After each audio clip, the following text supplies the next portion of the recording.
శైలు కేశవ ప్రేమించుకుంటున్నారన్న విషయం తెలిసి రౌడీల్ని పురమాయించి కేశవ వాళ్ళ ఇంటికి వెళ్ళి పెద్దీతో చక్రితో గొడవపడ్డ శైలు వాళ్ళ అన్నయ్య. నేను పెళ్లి చేసుకుంటే కేశవన్ తప్ప ఇంకెవరిని చేసుకోను అని ఇంట్లో అందరికీ చెప్పేసిన శైలు. అసలు ఇదంతా ఎలా జరగబోతుంది, అసలు కేశవ ఏం చేయబోతున్నాడో తెలుసుకోవాలనుకుంటే ఇప్పుడే మా ఛానల్ తప్పకుండా సబ్స్క్రైబ్ చేసుకుని మా వీడియోని ఒక లైక్ చేయండి. పక్కనే ఉన్న గంట సింబల్ మీద క్లిక్ చేసి నోటిఫికేషన్స్ ఆల్లో పెట్టుకోండి. అప్పుడే ఏమేమి చేసే వీడియోలు మీకు రోజు వస్తుంటాయి. ఇక శైలునైతే వాళ్ళ నాన్న కొట్టేసి అక్కడి నుంచి అయితే వెళ్ళిపోతాడు. శైలు మాత్రం అక్కడి నుంచి వెళ్లకుండా ఇంకా కేశవ దగ్గర నించుని అలా బాధపడుతూ ఉంటుంది.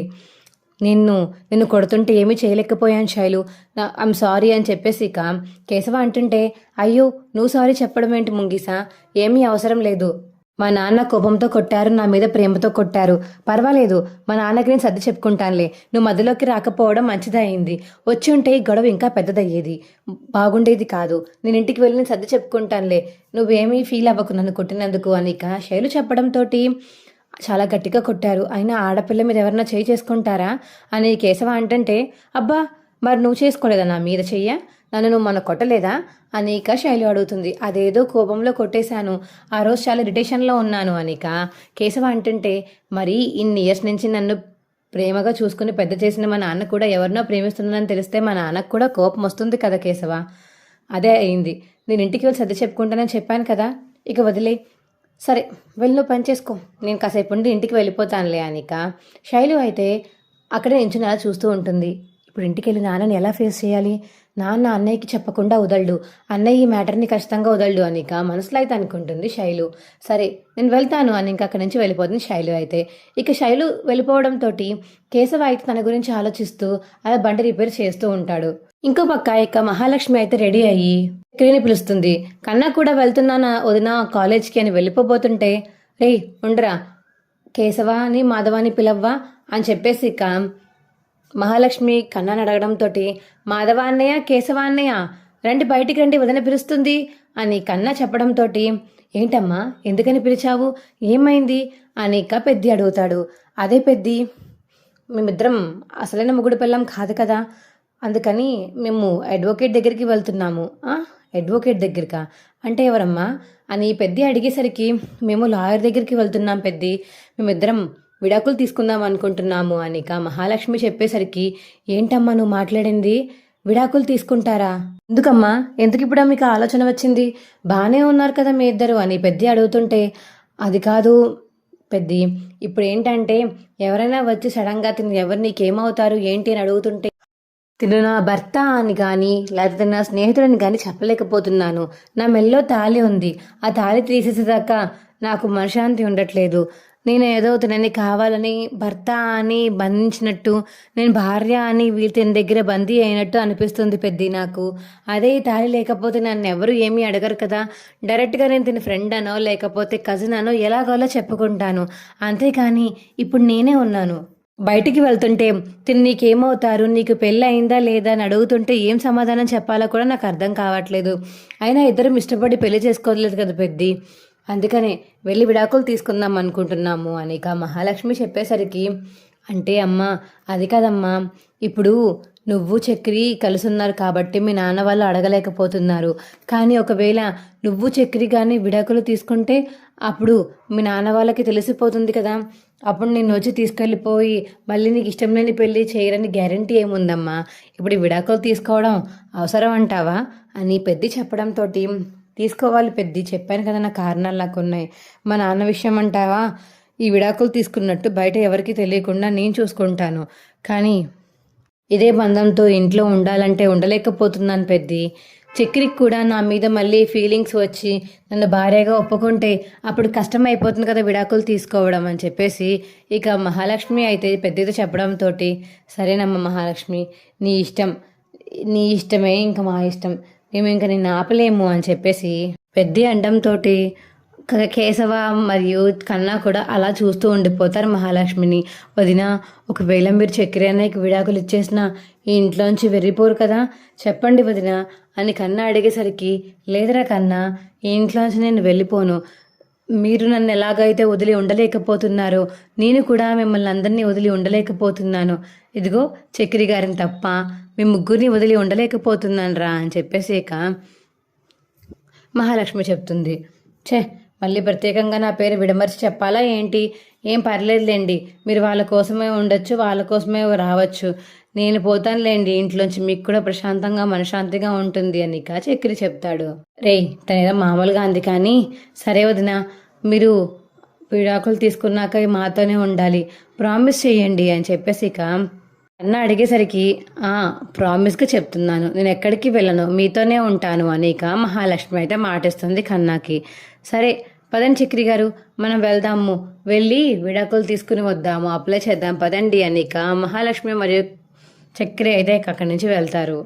అన్నయ్య, అదేంటి అన్నయ్య తను అలా మాట్లాడుతుంది? చక్రిగాడి ముఖంలో బాధ చూసావా ఎంత కనిపిస్తుందో నాకు? విడాకులు అంటే వాడి ముఖంలో ఎంత బాధ కనిపిస్తుందంటే అంత బాధ కనిపిస్తుంది.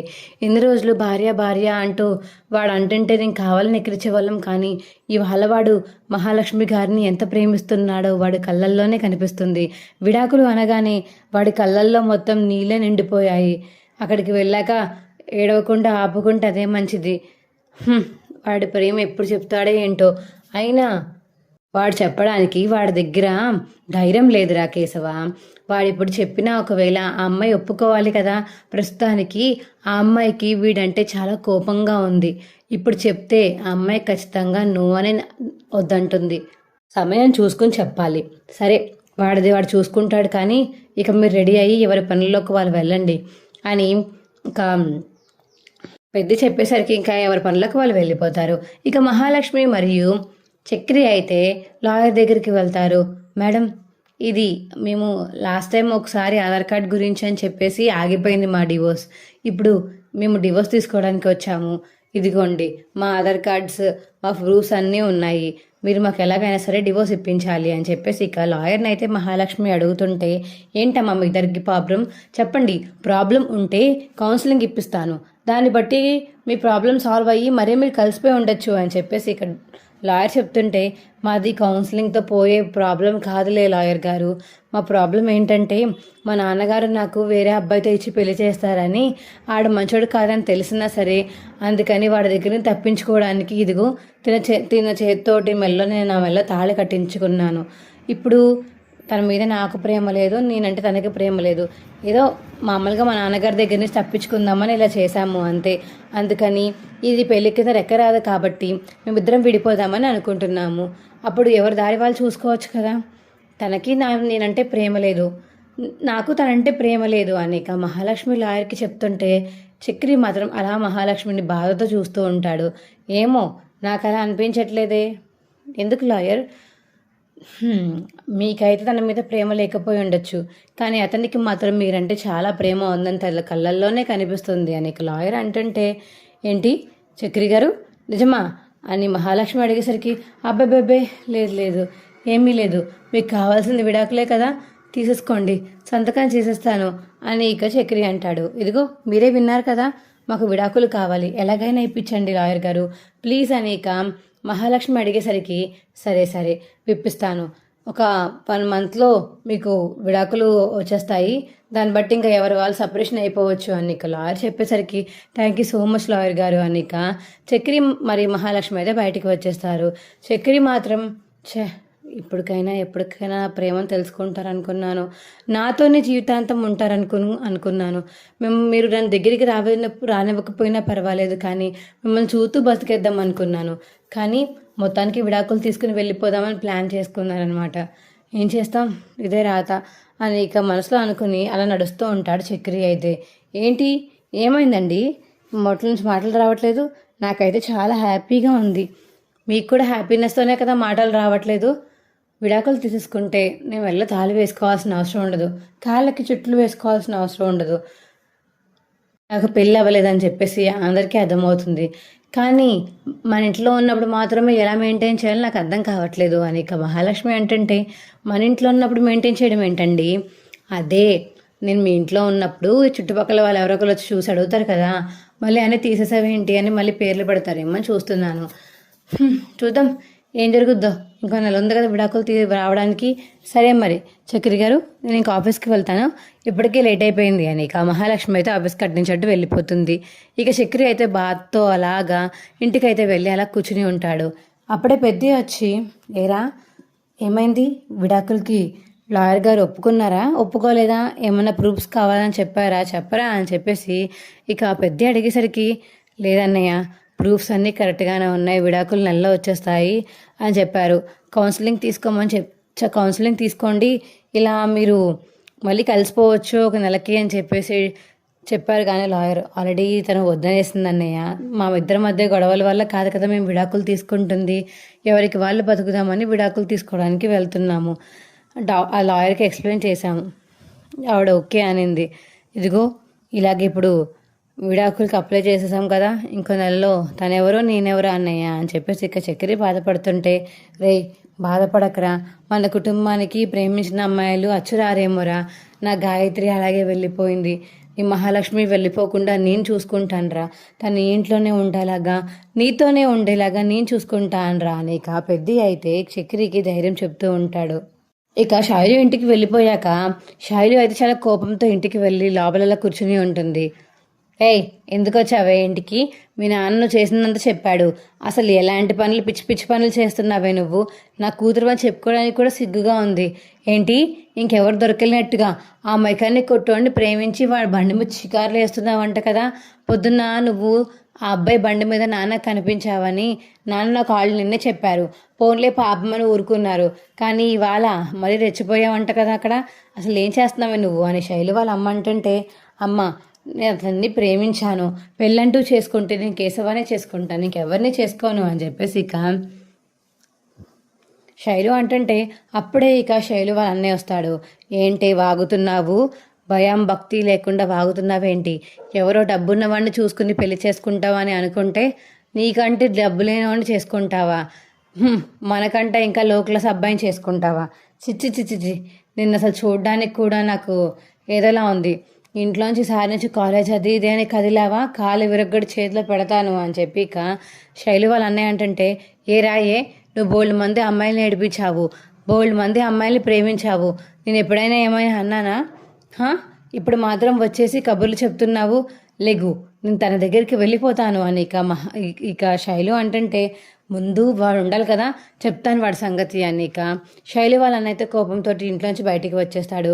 వాళ్ళ ఫ్రెండ్స్కి ఫోన్ చేసి, రే ఇలా ఒకరిని భయపెట్టాలి, బెదిరించాలి, అవసరమైతే చేతుల నుండి విరగొట్టేద్దాము, పదండి వెళ్ళి ముందు వాడంతా చూద్దాము అని చెప్పేసి ఇక శైలి వాళ్ళని చెప్పేసరికి ఇక వాళ్ళ ఫ్రెండ్స్ అందరూ అయితే ఒకసారిగా వచ్చేస్తారు. ఎక్కడ్రా అడ్రస్? ఇక్కడేరా, పద చెప్తాను పద అని చెప్పేసి ఇక మాధవ వాళ్ళ ఇంటికి అయితే వెళ్తారు. ఇదేంటిది, ఎవరు రౌడీలు వచ్చినట్టు వస్తున్నారు, ఎవరు వీళ్ళు అని ఇక నారాయణ అయితే అలా చూస్తూ ఉండిపోతాడు బయట నుంచి కూర్చుని. రేయ్ పెద్ది, రేయ్ చక్రి, బయటికి రండిరా, ఎవరో గుంపులుగా వచ్చారు ఇంటికి, చూడండి ఒకసారి బయటికి వచ్చి అని ఇక నారాయణ చెప్పడంతో, ఎవరండి మీరు, ఎవరు కావాలి మీకు అని పెద్ద అడుగుతాడు. అబ్బా, ఏమీ తెలియనట్టు బాగా నాటకాలు ఆడుతున్నారే, కేశవగాడేడి? అసలు కేశవగాడు ఏం చేస్తున్నాడో ఏం జరుగుతుందో అసలు మీకు తెలుసా? ఏం జరిగిందండి? వాడు మా చెల్లిని బండి మీద ఎక్కించుకుని ఊరంతా షికారులు తిప్పాడు. షికారులు తిప్పడమే కాకుండా ఆ షాప్లో కూడా సరసాలు ఆడుకుంటున్నారంట. అది మా నాన్నగారు చూసి శైలిని అక్కడే కొట్టేసి ఇంటికి వచ్చేసారు. ఇవాళ నుంచి మీ వాడు మా అమ్మాయి వెనకాల పడ్డాడంటే మర్యాద దక్కదు మీకు అని చెప్పేసి ఇక శైలి వాళ్ళ అన్నయ్య అయితే చెప్తుంటే, వాళ్ళిద్దరూ ప్రేమించుకున్నాక పెళ్లి చేసుకోరే ఏంటి? నువ్వు నీ పిచ్చి మాటలు, వెళ్ళి ఎవరికైనా చెప్పుకో, ఇది నా అడ్డా, నువ్వు ఆ ఇంటికి వచ్చి మమ్మల్ని బెదిరించడానికి ఏం లేదు అని చక్రి అంటుంటే, రేయ్ వాడు కానీ నా చెల్లి వదిలిపెట్టలేదో ఇవాళ మిమ్మల్ని చితక్కొట్టే పోతాను, అందుకే రౌడీలు నేసుకుని మరీ వచ్చాను అని ఇక శైలి వాళ్ళ అన్న చెప్తుంటే, రే అని చెప్పేసి ఇక మాట పెరిగి కాలర్లు పట్టుకొని గొడవ పెట్టుకుంటూ ఉంటే అప్పుడే ఇక పెద్ద అయితే చక్రిని తనని ఇద్దరిని విడగొట్టి, రే ఆపండి, ఏంటి ఇప్పుడు, వెళ్ళి నువ్వు మీ చెల్లిని కంట్రోల్ చేసుకో, ఇక్కడ మా తమ్ముడిని మేము కంట్రోల్ చేసుకుంటాము, మా తమ్ముడు చాలా మంచివాడని నాకు బాగా తెలుసు, అందుకని ఆ అమ్మాయి వెనకాతలా వీడు పడుతున్నా సరే, ఏది చేసినా సరే వాడు చాలా మంచివాడు మా కేశవ, నువ్వు తప్పుగా అర్థం చేసుకుని మా కేశవ మీదకి ఇలా రావడం మంచిది కాదు. అవును, వద్దరు ప్రేమించుకుని ఉంటారు, ముందు వెళ్ళి మీ చెల్లితో మాట్లాడావా? అసలు ఎందుకు ఇష్టమో ఏమి ఇష్టమో చెప్పకుండానే ప్రేమించారు అనే ఒక్క రీజన్ తోటి వచ్చి చంపేస్తారా? అసలు ఎక్కడ మనుషులు మీరు అని చెప్పేసి ఇక పెద్ద క్లాస్ పీకడంతో చాలే ఆపు, ఇంకో ఇప్పుడే ఫైనల్ అని వార్నింగ్ ఇస్తున్నాను, నెక్స్ట్ టైం మాత్రం ఇలా రిపీట్ అయిందంటే మీ తమ్ముడు మా చెల్లి వెనకాల పడ్డాడంటే మాత్రం మర్యాద దక్కదు మీకు అని చెప్పేసి ఇక శైలి వాళ్ళ అన్నయ్య అనేసి వాళ్ళ ఫ్రెండ్స్తో అయితే అక్కడి నుంచి వెళ్ళిపోతాడు. ఇక పెద్ది మరియు చక్రి అయితే అలా కూర్చుని ఉంటారు. నారాయణ కూడా అలా కూర్చుని ఉండడంతో అప్పుడే కేశవ ఇక కన్న మహాలక్ష్మి అందరూ వస్తారు. ఏమైంది పెద్ది, ఏం జరిగింది, మొహం ఎందుకు అలా ఉంది, ఎందుకు అలా పెట్టావు, అయినా చక్రి గారికి ఏంటి ఇన్ని దెబ్బలు తగిలాయి, అసలు ఏమైంది అని ఇక మహాలక్ష్మి అడిగేసరికి ఏం లేదులేమ్మా, వెళ్ళి పడుకోండి, ఇవాళ కొంచెం నీరసంగా ఉంది అంతే అని ఇక పెద్ది అంటుంటే నీరసమ్మా, అంత పెద్ద దెబ్బలు చూసాక నీరసమ్మని నేనైతే నమ్మను. పోనీ మీ దెబ్బలు చూస్తే చిన్నవనుకోవచ్చు, ఈయన గాయ దెబ్బలు చూసారా ఎంత పెద్దగా ఉన్నాయో. నిజం చెప్పండి ఇప్పుడు ఏం జరిగింది దాని ఇక మహాలక్ష్మి అడిగేసరికి శైలు వాళ్ళ అన్నయ్య వచ్చి ఇల్లు మొత్తం పగలగొట్టేస్తాను, మీరు ఇంకొకసారి మా శైలు వెనకాల పడితే మాత్రం మీ ఇంటి పని అయిపోతుంది అన్నట్టు వార్నింగ్ ఇచ్చి మరీ వెళ్ళాడు అని చెప్పేసి ఇక నారాయణ చెప్పడంతో అవునా ఇంత పెద్ద వార్నింగ్ ఇచ్చాడా, వాడి పని చెప్తాను, వాడి సంగతి చెప్తాను చిచి అని చెప్పేసి ఇక కేశవ అయితే ఇంట్లోంచి బయటికి వెళ్ళి వాళ్ళ ఇంటికి వెళ్దామని వెళ్ళబోతుంటే కేశవ ఇప్పుడు అర్ధరాత్రి అయింది, నువ్వు వాళ్ళ ఇంటికి వెళ్ళడం అస్సలు మంచిది కాదు, చెప్పేది విను, ఎందుకలాగా, అక్కడికి వెళ్తే మళ్ళీ నీకు గొడవ తప్ప ఇంకోటి ఏమీ అవ్వదు, వదిలే అని చెప్తున్నాను కదా, పెద్ది నీ మీద ఎవరేం చేసుకోలేదు కదా, లేదు చక్కెరగడ మీద చేసుకున్నారు, చక్కెరగడ ఆపడం వల్లే నాకు ఏ దెబ్బలు తగలలేదు అని చెప్పేసి ఇక పెద్ది చెప్పడంతో సరే అన్నయ్య ఈసారికి వదిన ఊరుకుంటున్నాను, నెక్స్ట్ టైం ఊరుకునేది లేదు, మార్నింగ్ వాళ్ళ నాన్న నా కళ్ళ ముందే ఆ అమ్మాయిని కొట్టాడు, అప్పుడు ఏమీ చేయలేకపోయాను, ఇప్పుడు మన ఇంటికి వచ్చి మరి ఇంత గొడవ పడుతున్నారు, ఇప్పుడు కూడా ఏం చేయలేకపోతున్నాను చిచి అని ఇక కేశవ బాధపడుతూ లోపలికి వెళ్ళిపోతాడు. అందుకే రా వాడికి చెప్పొద్దన్నాను, ఏ నారైనా నీకు నోరు కుదురుగా ఉండదా నాన్న అని చెప్పేసి ఇక చక్రి అంటుంటే తెలియాలి కదరా, వాళ్ళు వంటి వాళ్ళు ఎలాంటి వాళ్ళు తెలిస్తేనే కదా మన పక్క నుంచి మనం కూడా ధైర్యంగా గడుస్తూ ఉంటాము. వాళ్ళు గన్స్ పట్టుకుని చాకులు పట్టుకుని ఇంటికి వచ్చేస్తే బెదిరిపోయి అమ్మాయిని వదిలేస్తాం అనుకున్నట్టున్నారు. చక్రి గాడు మంచిగా ఇచ్చాడులే అని చెప్పేసి ఇక నారాయణ అయితే చెప్పడంతో సరే ఏదైతే జరుగుతుంది, ఇంకా అంతకుమించి మనం ఏం చేయలేంలే అని చెప్పేసి ఇక మహాలక్ష్మి అయితే మనసులో అనుకుంటుంది. మా వీడియో మీకు ఎలా అనిపించిందో కింద కామెంట్ సెక్షన్లో తెలియచేయండి. మా వీడియో కనుక నచ్చితే మా వీడియోని లైక్ చేసి తప్పకుండా మా ఛానల్ సబ్స్క్రైబ్ చేసుకుని పక్కనే ఉన్న గంట సింబల్ మీద క్లిక్ చేసి నోటిఫికేషన్స్ ఆల్లో పెట్టుకోండి. అప్పుడే మేము చేసే వీడియోలు మీకు రోజు వస్తుంటాయి. ఈ వీడియోని చివరి వరకు మిస్ కాకుండా చూసినందుకు చాలా చాలా ధన్యవాదములు. Bye friends.